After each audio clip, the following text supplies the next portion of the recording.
I'm David Smith from Resero Energy. We're partnering with Electric Corby with virtual power solutions to deliver the exciting community-based energy project in Corby.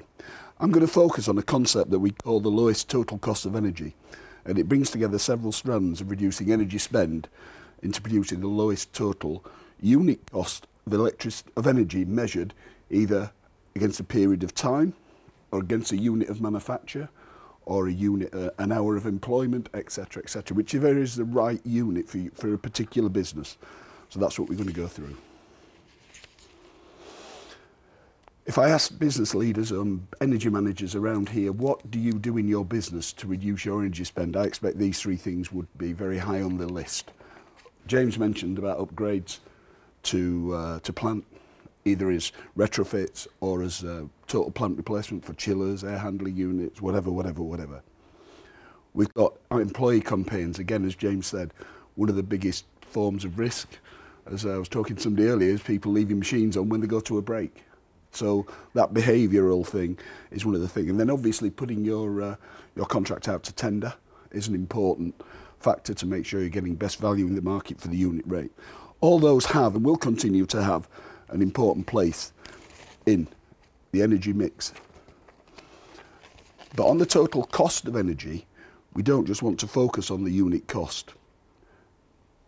It has three other fundamental areas which we want to try and look at to drive down. There's waste or unwanted consumption. So part of that is around employee campaigns, but it's helping also give with data and with technology to help you get that. Time shifting of energy away from the peak, there's going to be an increasing amount of pressure on price in peak times, and prices you get from the market are going to reflect that. And then looking at opportunities to use assets in program. You know, you've got to test your generator once a month. Why not test it once a month on load and get paid for it rather than paying for a load bank perhaps, or paying for diesel, etc. These programs are available and should be looked at. So waste elimination. When a factory or when an office is set up, it's set up for a certain business model, business process, etc. How quickly does it change? Customers change their priorities, and from that we change the configuration of our office, the configuration of our factory, etc. Decisions are taken at that time, which are the right decision at the right time. But as a further reconfiguration happens, as customers' demands change again, that decision may be then a wrong decision. Business are focused on meeting customer demands, and the current need for speed from customers make it very difficult to go back and say, did that decision we made 3 years ago when we reconfigured this, is that still the right decision? And I think some of the impact on energy I'll talk about in particular. In terms of heating and cooling systems fighting each other, it's a classic energy waste. So we've been working with a major food manufacturer in one of their factories, and we've identified an 18% energy saving we can make because of this configuration issue where they have got heating and cooling in their factory unit which are too close, fighting each other. And we've talked to them about that. Now 18% of a big number as well, and we've committed to saving that money. Finally, we walked around another food site, and as we walked around, the works manager was saying, oh yeah, we've shut down this line. This line is decommissioned for the moment. We've got no demand for that product. We walked around and he said, why is that chiller and air handling unit working? Don't know. Now, nobody did it deliberately, but they'd forgotten to switch the thing off. So this had been working for 2 months, using huge amounts of energy, and that's a process issue. You know, if something happens where a site is decommissioned, there should be a very robust process to follow, which says, have we isolated all those main suppliers? Have we done this? Have we done this? No doubt people want to do that, but then the speed of what we have to do and how busy people are, things get missed. Business critical distractions. You know, you're running your business. You're not focusing on waste. You're not focusing on energy. Some organisations have people focused on energy, but a lot of companies, mediums and some large companies don't. There's site knowledge about some of those reconfigurations and why you've done things that reside in between people's ears.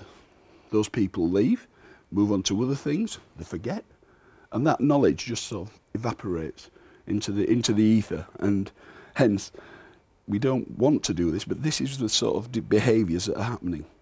Lack of useful timely data to identify waste is a key one for me. Most people will get half-hourly data, but it's 2 to 4 weeks late. You get a spreadsheet, 48 columns by 30 lines. All that data you have to look through. Oh, and by the way, people have got other jobs as well, in general, to do that. So where are you going to find the time? So the data is key to being able to manage the situation. And businesses genuinely believe they've done all they can. I mean, there wouldn't be anyone in here that says, we know they've left some things on the table that don't have a good ROI. And I think genuinely people will believe that. You get so involved and engrossed in your individual businesses that perhaps seeing that bigger picture is difficult to see at times. If we look at time shifting load from peaks, can offer opportunities, but it's not easy. You know, the peak period, most people have a 2 tariff system running up to 7 o'clock at the evening, and then they'll have a nighttime tariff later. So how easy is it to run out of normal working hours? It's very challenging. This change, though, is driven by changes from the transmission charges from National Grid and from Western Power in this area. And these costs have increased substantially. You will see how those have moved in the last 3 or 4 years. Significant increases which are reflecting in people's bills. These charges are passed on to your energy supplier passes them on to you in your tariffs. Western Power have shared with us that they now have the ability and the authority to start charging these rates at a much more local, granular level. So there could, in theory, in the next couple of years, be a Corby tariff for distribution charges. What that means, they haven't shared with us. But what we do know in Corby is that the network needs a significant investment to make it fit for purpose for putting more renewable generation in the system. I think you can take it from that. If it's a local tariff and they're going to invest locally in it, prices are going to ramp up to cover those costs. So, switching load to outside peak tariffs, it's a challenge. Does it fit with customers? First of all, if it stops you doing something critical to customers, you can't do it, because that's the critical thing you need to do to stay in business and generate profit. Employee contracts. You know, the employee might be contracted to work till 5 o'clock. You might want to do a process at 7 o'clock. How do you pay for that? How do you move that around? These are just 2 of the key issues, but these are not reasons to ignore it. The challenge is to look at to see if you can change the business, change the model to move it down to get a lower unit cost. So the enablers to driving a lower total cost of energy. Hopefully I've convinced you that there are opportunities out there to try and look at the costs. And this isn't an insult to anybody who's in the room, because, you know, everyone will have tried to do their best. But what do we need to make it happen? First of all, a site audit. The site audit should be somebody not connected with the company. Should be somebody ideally from outside the industry, who's looking, an energy expert who's looking out at this factory from a pure energy point of view, not knowing that product comes into the factory, this process happens and product goes out. You should be thinking the unthinkable. What have we got here? How could we change the process, etc.? Ask the dumb questions. Why is that kit installed there? Could we move it? Why are we doing this activity at this time? Following from that, then obviously there'd be reports, follow-up actions, accepting there's some valid reasons why some of the things can't be actioned. Finally, then energy monitoring, getting real, timely data to allow people, and not only energy managers, but also responsible managers of areas, to take action to reduce waste. I've worked 2 examples. So we've got on the left a manufacturing site. This is a food manufacturing site, medium company. This is for December the 12th last year. We've mapped their half-hourly data for the manufacturing site and for a large office, which I've calculated what the bill for that day would have been using their tariff structure. If we accept there's anything up to a 10% waste available, I've also said if we could cut 10% out of the peak usage in the red zone, what would that do us if we could switch that to after 7 p.m? And the payback on both of them, obviously one is using a significant amount of energy more, but the payback was 17 and 18% reductions for very little cost, especially for driving out waste. That's probably one of the best ROIs. The costs, obviously, of moving your 10% of load outside, an extra 10% of load outside the red zone, there may be some cost there. People can look at that and say, is that available on my site?